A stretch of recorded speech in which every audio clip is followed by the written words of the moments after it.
Hello everyone. Welcome back to our Toronto Air Robotics L Seminar. Today we're glad to have Ahalya Prabhakar to present her work on coverage-based control for robot communication and learning. Ahalya is a postdoctoral fellow at EPFL working with Art Billard, investigating multimodal sensor learning to enable safe, adaptive control for human-robot interaction. She received a PhD and Master of Science degrees in mechanical engineering from Northwestern University under the advisory of Paul Murphy, where she explored autonomous methods for enabling efficient human-robot communication and robot learning. We're all looking forward to your talk. Ahalya, the stage is yours. Thank you so much, and thank you again for having me. As you mentioned, I'm a postdoc at EPFL, working with Ode Billard, and I finished my PhD at Northwestern. And today I'm going to talk about my work on coverage-based control for robot communication and learning. So just to give a brief overview of what my talk will be, I'll first provide some motivation for what kind of topics and research I'm interested in and why I think coverage-based control is so valuable. Then I'll give a brief overview of coverage-based control and how it works, and specifically how I implemented using ergodicity and ergodic control. I'll then focus on the first of my two main applications, which is human swarm communication and the ability of using coverage specifications to enable efficient communication across a swarm when it includes also a human operator. And then finally, I'll talk about how we can apply coverage-based control to robot learning to enable unsupervised learning that's efficient and allows a robot to actually learn for itself. So to kind of dive right in, my motivation for my work has always really been to enable robots to both explore for information autonomously, so they can figure out and decide and plan how to actually solve the task themselves, but also be able to listen to and incorporate input from humans. So when we want to have a human operator working with the robot, how can we actually incorporate their desires and task specifications into how a robot should behave? And this is particularly useful for a lot of different applications, specifically in things like search and rescue, where we may want to have a robot exploring an environment that is, for all intents and purposes, unknown because of whatever disaster has occurred. And so we want the robot to be able to search for itself while also still getting guidance from a human operator. It's also extremely useful in things like exploration, both in the case of science, if you're thinking of both space or underwater robotics, searching any environment that's maybe unknown to the scientists, as well as for things like inspection, when you're thinking of a robot that's maintaining and inspecting a factory or some kind of like oil rig, and that kind of thing, where you want to have the robot be able to search and kind of do its task on its own while still being able to get feedback and guidance from a human operator who may be working with them. And finally, even something as simple as like a cleaning robot, where you have a robot cleaning the house. And similarly, we may want to have some kind of input or preference based preferences incorporated by the user. And so I actually will say, and I think that coverage-based control is a great way to solve all of these different types of problems. And it allows both an efficient way to for a robot to process information about the environment to solve the task, but also to communicate information from a human operator to the robot, as well as back to a human operator. And I'm going to talk about how I feel like this way of specifying motion behavior, as well as the task, provides a much more efficient way, an intuitive way to actually communicate with the robot, and while allowing it still to act and generate its own plans and decisions. So before I go any further, I'm first going to talk about what I actually mean by coverage-based control and how I actually solve for it. So when I define coverage-based control, what I'm really thinking about is being able to actually use generate the robot's desired motion by optimizing a coverage of a given target distribution. And so what I mean by that is that we can actually drive a robot's motion through the workspace so that it explores with respect to the distribution. So for example, given a desired coverage specification here, this target spatial distribution, that's a bimodal distribution over this workspace. We want the robot's trajectory to essentially explore and move around the workspace proportional to this target distribution. Now, one of the important things to note about this type of specifying motion is that at no time are we actually requiring the robot to be at a specific place at a specific time. Instead, what we're really interested in is optimizing the collective trajectory statistics over the entire time so that it can match the desired coverage behavior that we want. Now, to actually do that, I use what's known as ergodicity. And specifically for robotics, the way we define ergodicity is that it's a metric that actually relates the amount of time that a robot spends sampling in a region such that it's proportional to the statistics of that region. And this was defined in a paper by Matthew and Message. And the way we can actually do that is we can actually take the spectral decompositions, here the Fourier decomposition of the desired coverage distribution. And then we want to match it to the trajectory statistics. So we essentially want to, if we can define the Fourier coefficients of the desired coverage distribution, and then we also have the Fourier coefficients of the time average trajectory. So essentially that's the trajectory statistics over the workspace. We essentially want to minimize those and so minimize the difference between those. And that's how we essentially can define this ergodic metric, so that we actually are trying to make optimize and find the right action such that these trajectory statistics actually match the desired target distribution. And what's really nice now or at the end? Either way works. I think if you can hold after the end, it's fine. But if it helps, go ahead. I can hold. Okay. And what's nice about this kind of metric is that you can actually incorporate this really nicely into a standard task objective. And so we do so, and we can actually use this in directly in a standard MPC framework. So that way we can actually generate control that minimizes this difference between the two. So the distance between this target spatial distribution and the time average motion statistics, while taking into account things like the dynamics and control cost. And so given that, we can actually solve this coverage-based control problem, what I'm saying, what I'm going to be positing is that we can actually pose a lot of these standard robotics problems through coverage specifications. And by doing so, we can enable a robot to determine how it can act for itself and essentially move with respect to its coverage specification that will solve the task we're trying to give it, while also being able to incorporate new human commands or information from the environment and et cetera. And I'm going to show basically how these coverage specifications really enable efficient information transfer and communication for this type of purpose.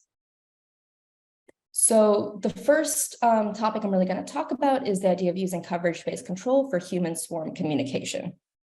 And so in human swarm shared control, what I really wanted to ask is how can we actually have this system such that a user can collaborate with and manage a swarm of any size swarm, while allowing the swarm to manage itself. And I really wanted to focus specifically on dynamic time-sensitive tasks, specifically because in those scenarios, how the user actually communicates with the swarm and also how the swarm generates its own behavior and manages itself can really impact the cognitive load on the user, as well as the overall task performance.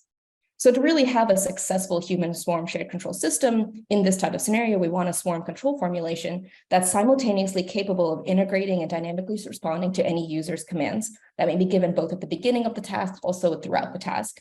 We also want it to be amenable to self-managed control, meaning that the user shouldn't have to define the behavior of each individual agent in the swarm, but rather they should just be able to define the global behavior, and the swarm should act and adapt accordingly. And finally, we want the swarm to be adaptable, both to use environmental information, as well as possibly dynamically changing task specifications as provided by the user. So to do so, we slightly change this the ergodic measure such that instead of adapting optimizing the behavior of a single agent, we really want to be adapting and optimizing the trajectory statistics of the collective swarm. And so essentially, in this way, how it works is that at each point in time, each individual agent has its own trajectory history, and it shares that history represented through its trajectory statistics, so through these Fourier coefficients with the rest of the swarm. And then each agent basically calculates its best action to satisfy the desired coverage specification using the collective, based on the collective statistics of the entire swarm. So each agent is individually acting such that the collective statistics of the swarm will best optimize this the desired coverage specification. And what's nice about this is you can have a variety of different types of coverage specifications that we can give, and the swarm can manage it independently, meaning that we can give the desired specification here, something as simple as a uniform distribution, and then the swarm will collectively act in order to actively explore, taking into account the other's behaviors. And we're also able to dynamically adapt to environmental information, so that if, for example, let's say a user or the swarm is given a region of high interest, whether it's because of environmental information, like something has been discovered, or whether it's been new information provided by the operator, they can quickly adapt and change their behavior such that they're now generating their behavior based on the new information and the new coverage specification. What's additionally nice about doing this type of coverage specification is that because these distributions are additive, we can actually accommodate multiple task specifications. So here we have a swarm that's trying to generally uniformly explore, avoiding a region in the corner that maybe may have something that is dangerous for the swarm to go near. And then they also have suddenly a new area that they want to explore more, and the swarm is able to accomplish and accommodate all these different competing task specifications by combining these different coverage distributions that we want them to achieve. What's particularly nice about this as well is that this translates really nicely into designing interfaces for a user to actually provide this type of information and task specifications to the swarm. So here we actually designed a touch tablet interface with the help of Edward Colgate in Northwestern, who designs these tactile tablet interfaces. And so using this tablet interface, a user is able to essentially shade and transmit the desired coverage over the workspace to the swarm. And then the swarm will essentially act accordingly and to satisfy the desired coverage. Now, what's important here is in this tablet interface, at no point does the user need to know how many agents there are in the swarm, what their dynamics are, any real information. All they have to do is transmit their desired coverage specification, which in this case is a bimodal distribution, and then the swarm is able to act accordingly. And we were actually able to test this full end-to-end pipeline of this formulation from a tablet interface to input user commands onto onboard control of robotic agents. And we did so in 3 different scenarios. We did one in a virtual reality simulator we designed in Unity to be able to test how users actually respond and communicate with the swarm in a real live task that's ongoing, where they have to be getting feedback from a swarm, but also communicating with the swarm. We also were able to use the STOMP simulator developed for the DARPA offset program to test the scale of how our algorithm functions as the size of the swarm grows, particularly when trying to incorporate things like communication protocols that underlies these different types of phenomena, as well as these more complex workplaces here. It's like a field that has buildings and hills and complex terrain. And we were finally also able to test our algorithm in the real world in the field tests at the DARPA Offset Challenge on real rovers that were moving around in these complex environments.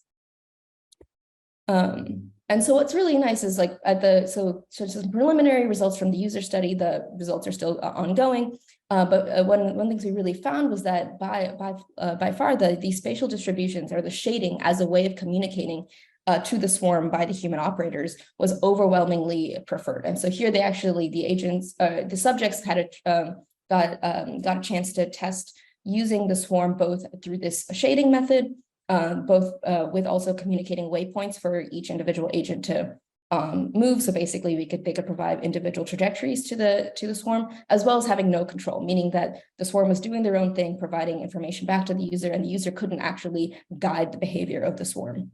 And we found that overwhelmingly when communication was preferred, this version of shading was the best way to do so in these dynamic tasks where a user has to be maintaining awareness of their own surroundings while also communicating with the swarm. And we were also able to do, like, as I said, a variety of different simulations in this STOMP simulator. And one of the things we noticed is that with this type of coverage specification, or this method of providing motion specification, they're able to actually provide much more complex coverage specifications with which would otherwise be really difficult to like provide either verbally or functionally, mathematically. So here they simply drew a bullseye on the over the workspace, which centered over the center, and the swarm was able to actually just complete the task and do so without really needing to have any further input from the operator. What's also nice about this is that it's actually adaptable to the number of agents, meaning that, for example, here we have a coverage specification where the blue regions indicate regions of high interest, and then the green are regions of low interest, where we don't really care about the swarm going to explore. And what we find is that if with this same coverage specification, when you have 10 agents, so these blue boxes here are the locations of the actual swarm of each agent in the swarm. So you have the 10 agents satisfying this desired bimodal region. And then when you have the 25 agents and 50 agents, they're still basically able to do so, though with a little bit more variability as you add more agents.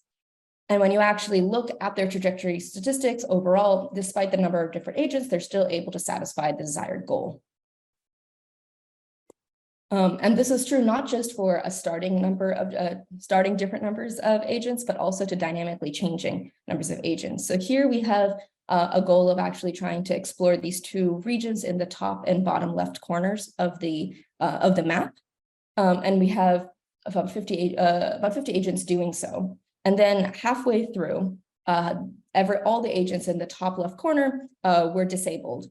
And just based on how the actual algorithm constantly optimizes with respect to this trajectory statistics compared to the target specification, the system naturally recovered itself and set the rest of the remaining agents, it sent half of them up to explore that and remonitor that region. And to be clear here, at no point did a human operator guide the swarm or tell them to adapt in any specific way. This was all entirely done based on the algorithm just doing this autonomously. So the user gave the very beginning specification of this desired behavior of covering the top and bottom, and everything else was self-managed by the swarm. The user doesn't even necessarily need to know that half the agents were disabled. They would just act accordingly. And we were also able to, like I said, test this on the ground using a swarm of AI ground rovers. In this case, they were all communicating using a Java communication interface. And the ergodic control was actually used as a planner for each individual agent that was wrapped around their own onboard local planners and obstacle avoidance. So here, the ergodic planners are primarily used as a planner for each individual agent's behavior.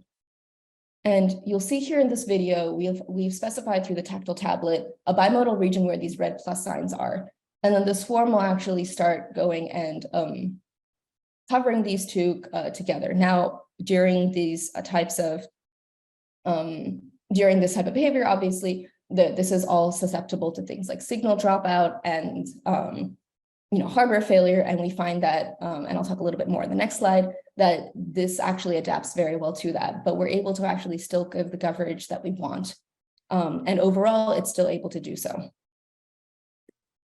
And as I mentioned, so what we really found in this work was that the coverage-based control really accommodated this idea of intuitive operator-directed behavior, where they didn't really need to know the specifics of the actual swarm, how many agents there were, what their dynamics. They didn't have to have engineering knowledge in that capacity. They were able to provide, honestly, quite complex formations for the swarm to perform, and the swarm could act accordingly. And it was able to actually accommodate different dynamically changing behaviors, whether it's due to changing number of agents or environmental specifications.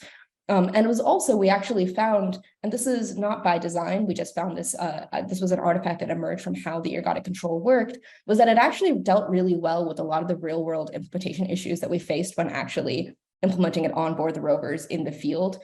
For example, when we had a rover that was lost due to signal dropout, we actually found that the main bulk of the swarm was able to compensate for that lack of agent, but also that agent, which was operating on its own without signal, to the rest of the swarm, was still actually doing behavior that was helpful, because as long as it's as long as it has its own onboard representation of what the desired coverage specification is, all it will try to do then is just satisfy that coverage specification on its own without needing to actually. And so it's obviously less efficient than if it was in contact with the rest of the swarm, but even if it did lose signal, it was still actually doing helpful behavior with the rest, with satisfying the desired coverage specification. We also found that when we had a rover drop out due to a hardware failure or get stuck, it was actually, the swarm was able to compensate really naturally.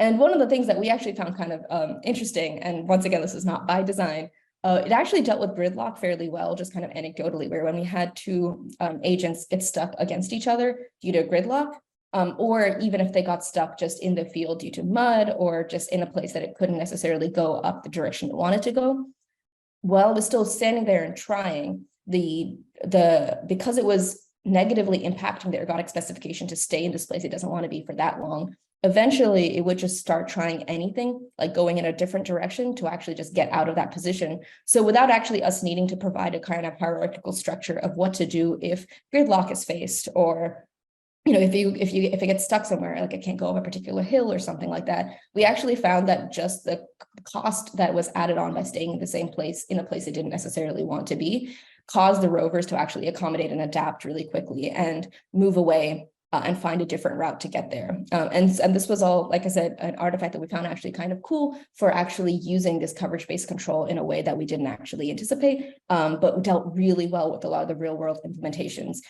issues that we were facing when we were actually trying to get it to work in the field. And so overall, we really found that this formulation was able to, work really well in the field of providing an intuitive way for an operator to communicate with the swarm, but also a pretty data efficient way for the swarm to communicate with each other. Because in this scenario, regardless of how long the history has been, so even as time has gone on for a very long time, they're still just communicating their statistics, so through their Fourier coefficients. So it's limited by the number of Fourier coefficients you're representing, not by the length of the actual time in trajectory. And so it provided a common way of representing both the coverage specifications, both the desired through either the task specifications or through the operator provided through the GUI, or the trajectory statistics, both collectively, but also individually for each agent. So that was kind of my work on how we could actually use these coverage-based control for human swarm communication. Now I'm going to pivot a little bit and talk about how we can actually use it really well for robot learning, and specifically for unsupervised learning. So everything before this, I was really thinking about how we can help robots explore a space and gather the information required while still needing to possibly incorporate human input. So we should plan on its own, but still be able to take in human input. And in this scenario, what I wanted to then consider is how we can actually enable robots to learn without any human input. So if you drop a robot in the middle of nowhere, it's getting sensor data that maybe doesn't even know how to interpret, and it has to explore this world and basically develop a model of the world and the objects in it. How can we develop a framework such that the robots can explore in this environment and they can naturally encode their own view of the world as experienced through the sensor on board in such a way that it can actually possibly build a predictive model from it, meaning that, for example, if it's building this model of the world and it has encountered, let's say, a rubber duck, it should be able to know, for example, if it looks at a rubber duck from a different view, that how it should look. And so it starts building this idea of actually what the representation of the object is, as opposed to just the data at a particular location. Now, what makes this particularly challenging, in addition to the fact that it doesn't have this human guided input, is that how it learns is entirely based on how the robot moves and interacts with the environment. So both based on where it's going in the environment, but also based on the sensors that it has on board, and it possibly does, and it doesn't necessarily have the physics model of the sensor. So it's just getting in this data, and what data it gets depends on how it moves and interacts with the environment. And this is made more complicated in the real world, where this data needs to be physically acquired. So there is a cost associated with having to move around the world. There's data limits and time limits and energy limits that need to be taken into account. And so efficiency in these scenarios starts mattering more. And so what I was really interested in being able to enable robots to learn autonomously for themselves, this kind of sensor object model of their own environment. So to do so, I actually used variational autoencoders as a way to actually formulate this type of sensor model. And what's nice about variational autoencoders is that you can compress this high dimensional data into low dimensional representations. that you can then extract and predict in the input again from. And so in this scenario, you can imagine it as you're giving it the sensor data and the robot state, and then you can actually predict and reconstruct what the sensor data would be. And in particular, I wanted to use this conditional variational autoencoder such that we can actually predict conditioned on the robot state what the sensor input Y would be at a new state X. And in this case, we can actually use it therefore as a generative model learning. So hopefully we can actually generate a latent space representation of the object such that we can actually understand it more and predict what kind of sensor data we can get and associate with it. Now, to actually do this, we need to actually get the data to learn the model. And that requires you to actually go out and physically move through the environment and collect the data. And so I was to try to figure out how we can actually drive this in a way that's data efficient. We actually want to define a coverage specification to actively explore the regions of high information. And the way I do so is to actually define the coverage specification as the entropy of the decoder network. And just to be clear here, this is a choice that I made. There are other valid choices, but this is the choice that I made to actually represent where there are regions of high information that we want to kind of explore and focus on. And so I tested it with a couple different examples. The first is with a Grayscale camera. So you have a Grayscale camera attached to this robotic arm that's going over this environment, this workspace that has two different objects on it, a cube and a sphere. And it has different textures and shapes in this environment. And the robot has no idea about what's in the environment, how many objects there are, if there are any, or any kind of knowledge about what kind of, like any characteristics of them. It's just exploring and getting this data, and it has to figure out what's interesting in it and what kind of to be able to model. And the first thing we found is that ergodic sampling actually does a really good job of focusing in on collecting data over these two objects. Compared to random sampling, where we just kind of sampled randomly. And so that does sample everywhere, but it doesn't necessarily focus, obviously, on the objects. And we compared to also information maximization, but we found that with information maximization, they would often get stuck at a specific peak at a given object. And so it'll do a very good reconstruction of one, but not necessarily give enough time to explore the other.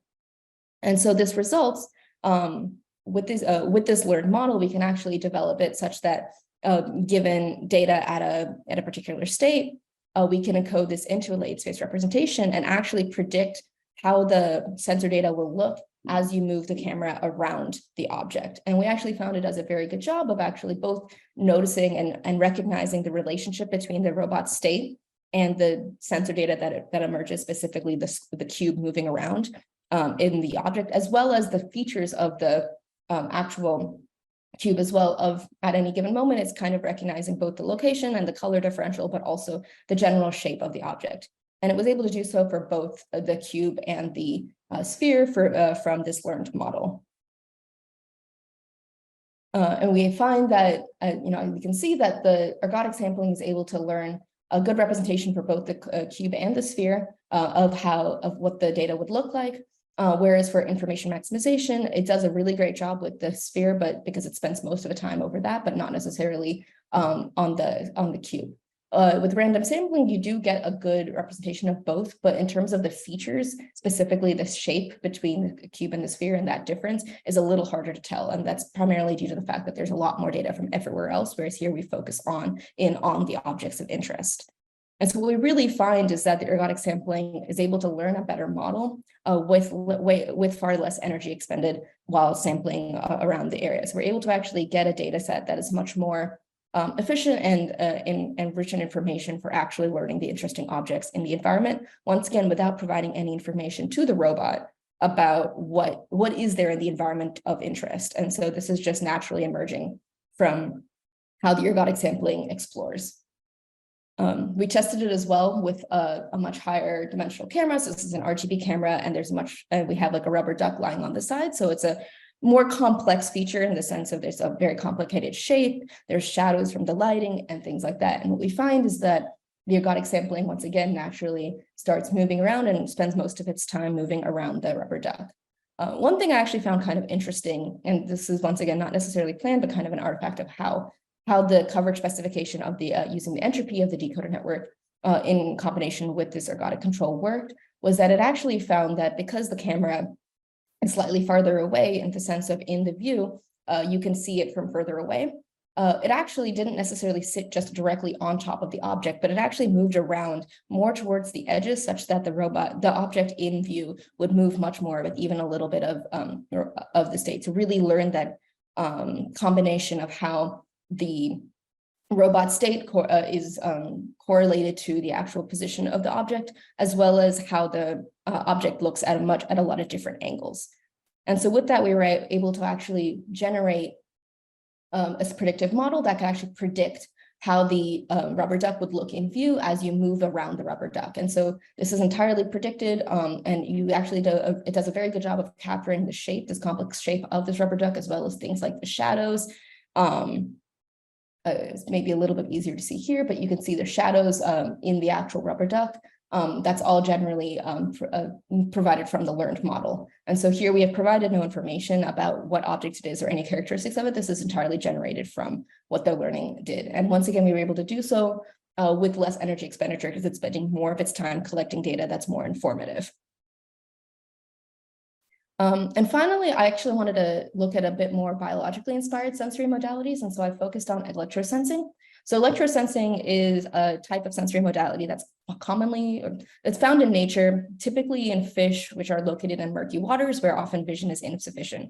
The way essentially electrosensing works is these fish are able to produce like a weakly electric field that they can both produce and generate, but also receive. And then using the voltage differentials from this electric field that are generated as the electric field hits objects in the environment, it's able to actually generate a model of the world. And so they actually use these to actually move around and locate and track objects, track prey, hide. They use it for a variety of purposes, but they do it entirely without vision, but through things like electrosensing. Now, one of the things I found much more interesting about this type of sensory modality is that it's a near field sensor, so it doesn't actually experience any perturbation from the object until it gets close enough to it, as compared to something like vision, where you can kind of see far away, regardless of where you are. You can, to a much larger extent, see an object and see it in more detail as you get close, but you know it's there. Whereas with the near field sensor here, you actually don't experience it until you get sufficiently close to the object. And what I wanted to see is whether these coverage-based methods are actually able to help the robot naturally find and learn these sensor models through the interactions and actually locate the object without actually providing any information about where it is. So I simulated the electrosense and this idea of using voltage differential using a 21 by 21 electrode array around the object, around the robot. And so it's essentially at every given point in time, getting a 21 by 21 array of voltage differentials that will get activated more when you get close to the target. So it would look, as you get much closer, like this kind of quadrupole feature. And what we actually find is that as we use this algorithm to kind of sample over the workspace, it naturally first kind of explores everywhere and does a sweep over everywhere, and then it spends most of its time kind of exploring over the region near the object.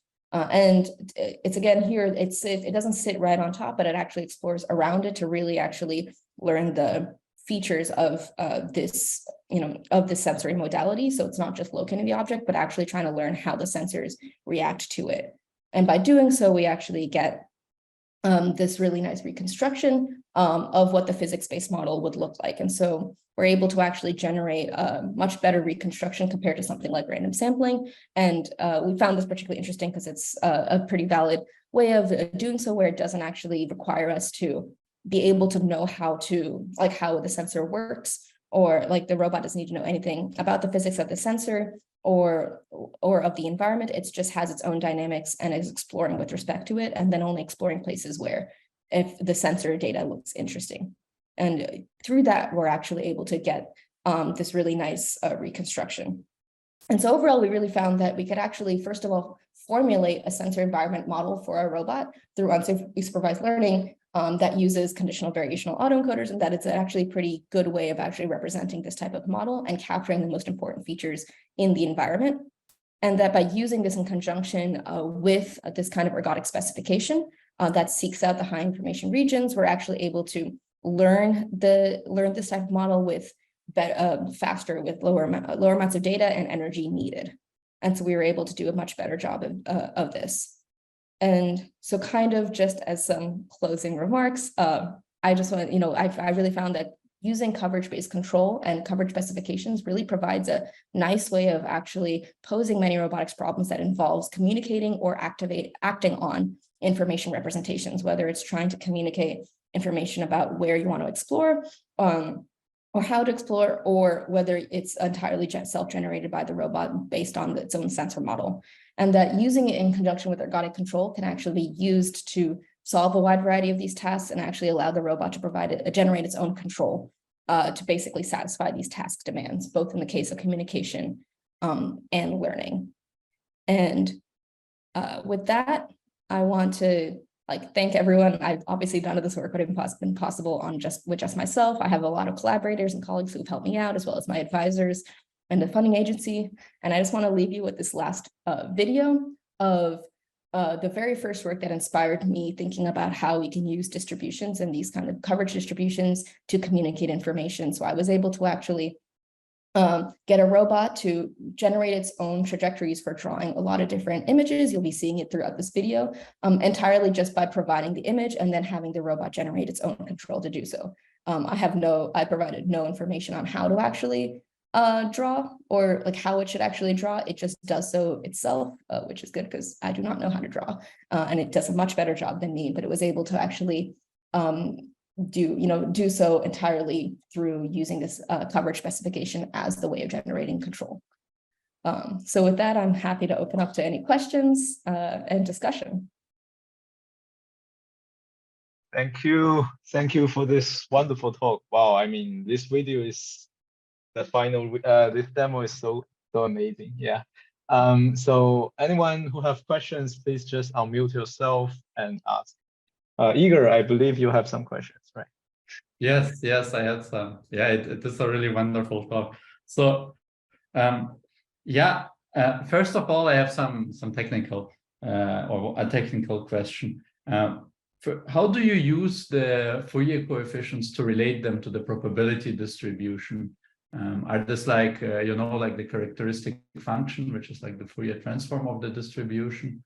Or yeah, so basically all we're doing is we have a distribution that we represent, and it can either be and essentially if we have this distribution that's a functional representation, we can actually then just generate use the Fourier transform of that to actually generate what the coefficients are. So that's and there's a lot of work. This original way of doing it was generated in this paper by Mesic and Matthew, and in that work they also have used a couple different transforms, wavelet.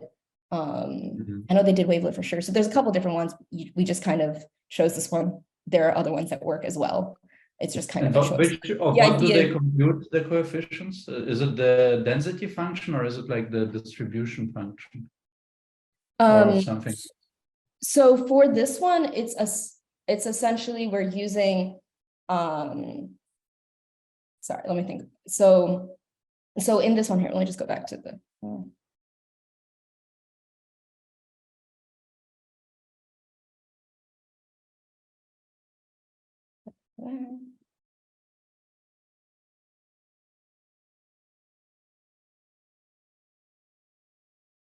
here. So in this, we're basically defining these Fourier coefficients that represent the time average distance. So we have essentially the density over the workspace, and then we're actually just defining it based on the density functioning. Okay.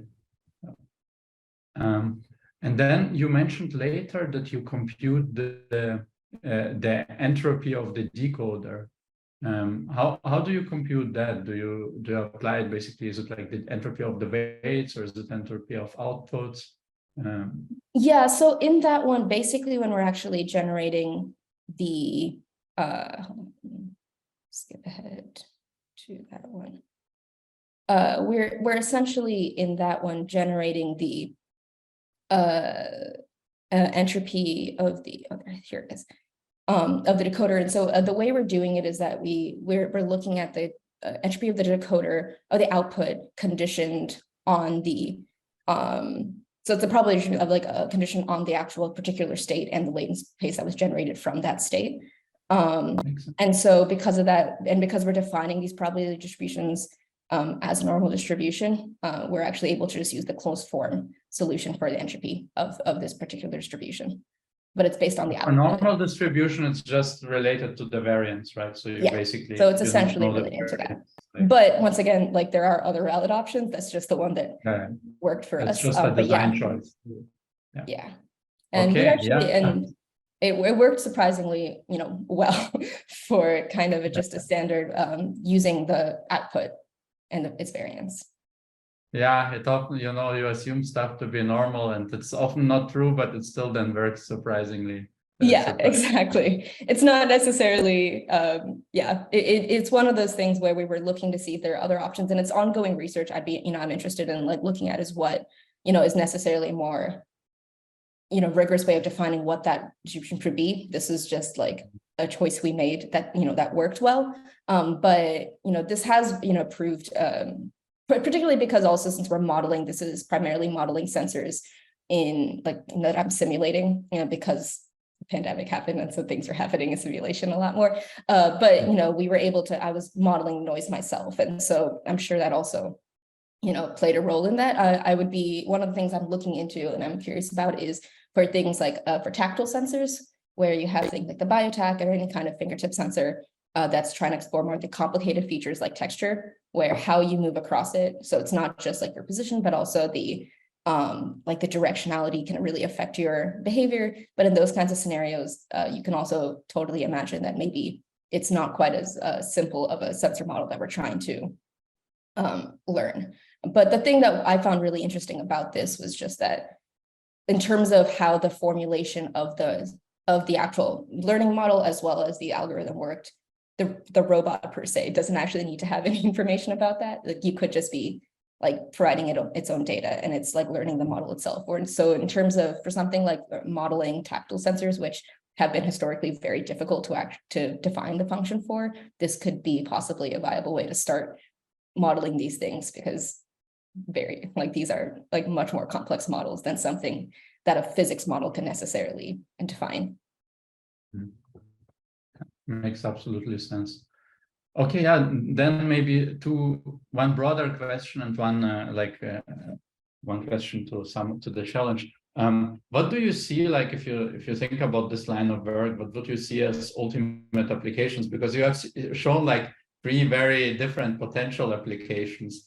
Do you think that like following this approach has like potential to be deployed, or is it currently more like in the curiosity-based stage where you're still exploring the things that can be done with it?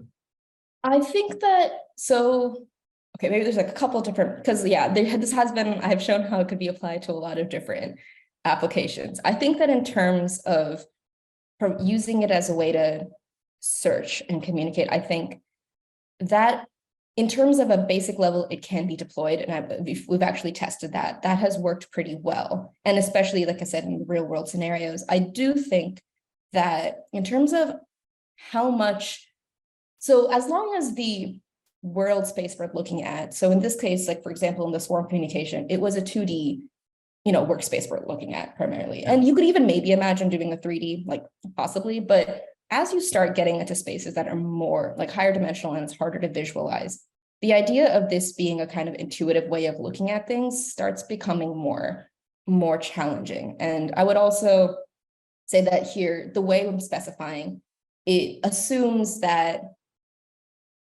where you're specifying or where you want the coverage to go, it's feasible.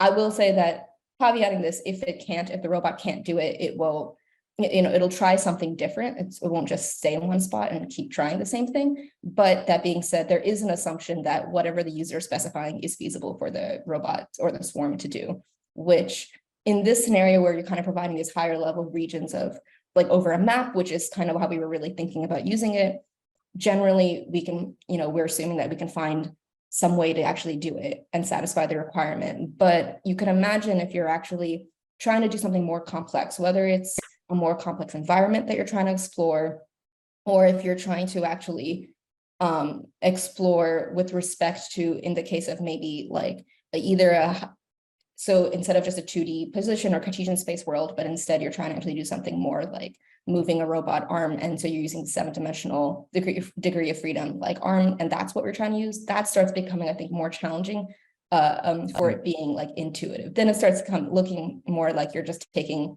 like cross sections of a distribution, and that's harder to interpret. So I think the interpretability thing does play into how interpretable or how understandable the actual original task is.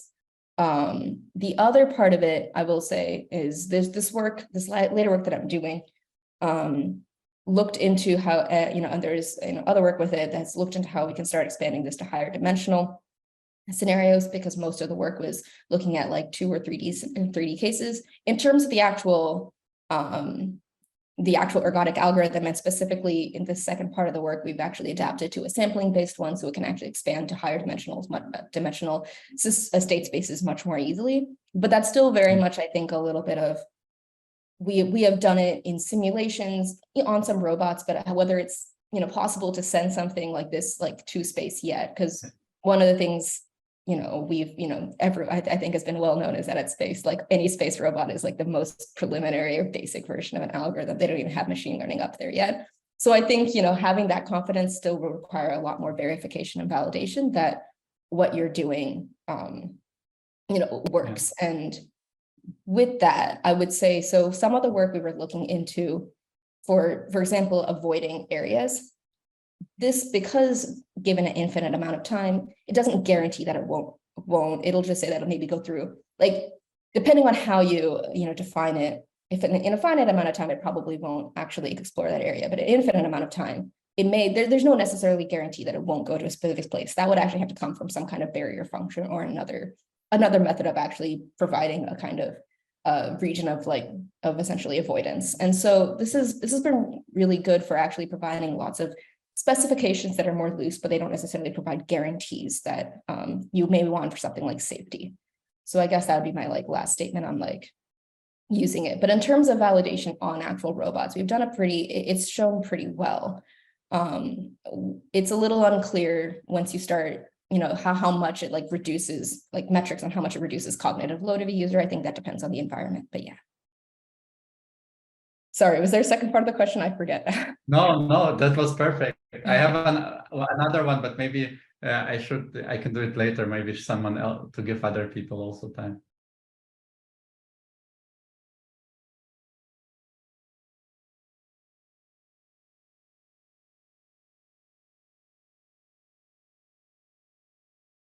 Okay, if there are no more questions, then I will take my last one. What about this DARPA challenge that you mentioned? What was the task there? Is DARPA interested in robot exploration or so in that one, what they were really interested in is so they had a very specific task that they were doing, and then they had the offset sprint program. So that was the challenge of offset. And then we had our sprint challenge that was trying to do it, but also more interested in how we actually can use as an operator communicates with the swarm. So that was more of our focus. But the way the challenge was working was they were trying to see how, if you're in the field trying to control a swarm of rovers, drones, whatever agents it was, how can an operator who's trying to move through the environment and do a task, they were, the goal of the actual task was to try to find a target or locate an object while there are adversarial agents in the world. And so you may need to be either providing information. So there was a couple of different ways they were using that. One was that they want the swarm, the agents in the swarm, to avoid those, locate, and then if they find one, communicate those that back to the rest of the swarm, so that the rest of the swarm is not disabled as well. And so the idea was, how can you actually get a swarm to do that? And in a classic DARPA way, it was a lot about how you can actually make the communication work and the protocols work and things like that to actually get a set of rovers to do that. Rovers and drones. I think they had a couple different ones. The idea was basically to find a treasure or a target in a short amount of time without actually losing all your agents in the meantime, both because they were dynamically moving around adversarial agents as well as static ones. We were focused more on the aspect of, if you have the human operator who's either in the field or in a tower somewhere else, but communicating sporadically with the swarm, meaning that it's not a centralized network in the sense that you don't have full control over each agent, but you're able to provide information to them. How can we actually do so? And so we were able to actually use the coverage specifications to both highlight where things could be. We also had the swarm, like the agents, if they discovered the treasure, they would actually send that location back to the rest of the swarm as a peak, essentially, as a Gaussian peak at that area. And if they found an adversarial agent, then we were able to put like a region of no avoidance. But this goes back to the idea that they did in that short amount of time avoid that area. Given an infinite time, they may still cross it because there's no guarantee they won't without a barrier function. But so that was kind of the goal of the DARPA challenge, was to do that. And of course, doing so in a way that worked with the onboard communication and trying to figure out how to communicate in a decentralized way. So there was all those added.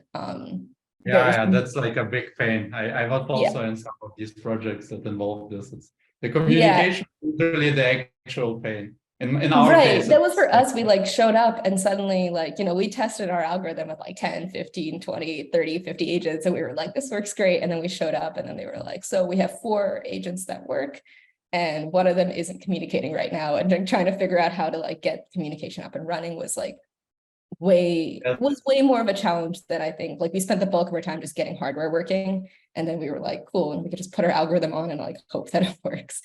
Yeah, it makes you appreciate these things much more. Yeah, it was also my experience.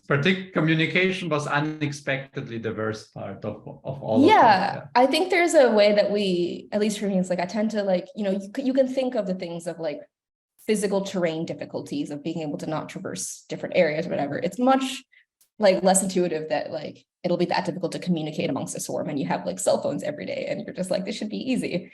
But instead it became much more difficult. Yeah. Okay, yeah, thanks so much. Thank you.